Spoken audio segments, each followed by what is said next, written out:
नमस्कार मित्रांनो, big boss Marathi 6च्या पहिल्याच भाऊच्या धक्क्यावर मोठा धमाका झालाय. रितेश भाऊनी अनेकांची शाळा घेतली, पण अभिनेत्री दीपाली सय्यदला त्यांनी जे सुनावलंय ते ऐकून सगळेच थक्क झालेत.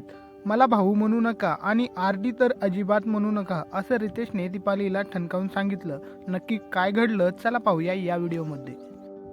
झालं असं की मकर संक्रांतीच्या दिवशी तन्वी कोलते दीपालीला मदत करायला गेली होती, पण दीपालीने ती मदत नाकारली. यावरून दोघींमध्ये मोठं भांडण झालं. रितेशने जेव्हा दीपालीला विचारलं की तू तिची मदत का नाकारलीस, तेव्हा दीपाली म्हणाली, मला तिची मदत नकोय. तिला प्रत्येक गोष्टीत मध्ये पडायची सवय आहे. तिने मुद्दाम तिथे येऊन मला त्रास दिला.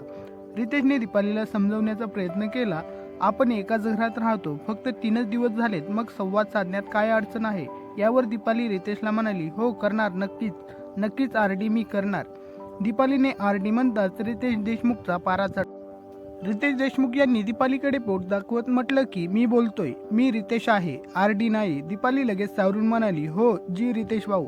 पण रितेश इथंच थांबले नाहीत. ते पुढे म्हणाली, भाऊ पण म्हणू नको, फक्त रितेश म्हणा, काहीच हरकत नाही. रितेशच्या या उत्तराने घरातील वातावरण एकदम गंभीर झालं होतं आणि दीपालीचा चेहरा बघण्यासारखा झाला होता.